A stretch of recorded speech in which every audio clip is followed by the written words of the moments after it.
میں تیری پاکی بیان کرتا ہوں، بے شک میں اپنے نفس پر خود ہی ظلم کرنے والا ہوں۔ روایت کے مطابق اگر حضرت یونس علیہ السلام یہ تسبیحات نہ پڑھتے تو قیامت تک مچھلی کے پیٹ میں رہتے۔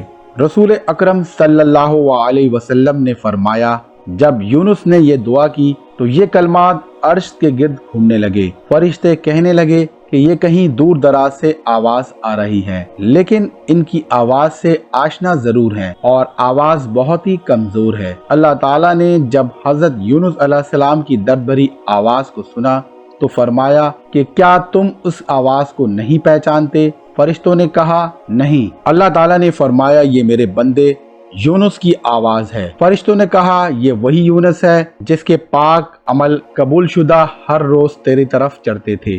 اے اللہ تو مصیبت کے وقت ان پر رحم فرما۔ تو اس وقت اللہ تعالیٰ نے مچھلی کو حکم دیا کہ وہ آپ علیہ السلام کو بغیر کسی تکلیف کے سمندر کے کنارے پر اگل دے۔ روایت کے مطابق حضرت یونس علیہ السلام 40 دن اس مچھلی کے پیٹ میں رہے اور اس کے بعد اللہ تعالیٰ کے حکم سے اس مچھلی نے آپ علیہ السلام کو سمندر کے کنارے پر اگل دیا۔ مچھلی کے پیٹ میں رہنے کی وجہ سے آپ علیہ السلام کا جسم ایسا ہو گیا تھا جیسے پرندے کا پیدا شدہ بچہ، جس کا جسم نرم ہوتا ہے اور جس کے جسم پر بال تک نہ تھے۔ غرض حضرت یونس علیہ السلام بہت ہی کمزور اور ناتواں حالت میں خشکی پر ڈال دیے گئے تھے۔ اس کے بعد اللہ تعالیٰ نے سمندر کے کنارے پر ایک بیلدار درخت اگایا۔ روایت کے مطابق وہ کدو کا پودا تھا جس کے ذریعے حضرت یونس علیہ السلام پر سایہ قائم ہو گیا۔ اس کے علاوہ اللہ تعالیٰ نے ایک جنگلی بکری بھی بھیج دی جو زمین پر موجود گھاس اور جڑی بوٹیاں کھاتی تھی اور صبح و شام آپ علیہ السلام کو دودھ پلاتی تھی، یہاں تک کہ آپ علیہ السلام تندرست ہو گئے۔ حضرت یونس علیہ السلام اس سائے میں ایک جھوپڑی بنا کر رہنے لگے۔ ایک دن حضرت یونس علیہ السلام کی قوم آپ علیہ السلام کو تلاش کرتی ہوئی اس ساحل کے قریب پہنچ گئی اور انہوں نے آپ علیہ السلام کو دیکھ لیا۔ آپ علیہ السلام کی قوم نے آپ کے ہاتھ پر اسلام کی بیعت کر لی اور اللہ تعالیٰ کے سامنے اپنے گناہوں سے استغفار کیا۔ حضرت یونس علیہ السلام دوبارہ مینوا چلے گئے اور وہاں رہ کر اپنی قوم میں ہدایت کا سلسلہ جاری رکھا۔ حضرت یونس علیہ السلام کی بقایا زندگی مینوا ہی میں ہی گزری اور وہیں پر آپ علیہ السلام کا وصال ہوا۔ حضرت یونس علیہ السلام کے واقعے سے ہمیں یہ سبق ملتا ہے کہ ہمیں کسی بھی حال میں اللہ کی رحمت سے مایوس نہیں ہونا چاہیے اور نہ ہی ہدایت کے معاملے میں اپنی ذات پر بھروسہ کرنا چاہیے۔ بے شک ہدایت تو صرف اللہ تعالیٰ کی طرف سے ہے، ہماری ذمہ داری صرف پیغام حق پہنچانا ہے۔ اللہ تعالیٰ ہم سب کو ثابت قدم رہنے کی توفیق عطا فرمائے۔ امید کرتا ہوں یہ واقعہ آپ کی معلومات میں اضافے کا باعث بنا ہوگا۔ اگر ایسا ہے تو اسے اپنے دوستوں کے ساتھ شیئر کریں اور ہمارے چینل کو سبسکرائب ضرور کریں۔ اللہ حافظ۔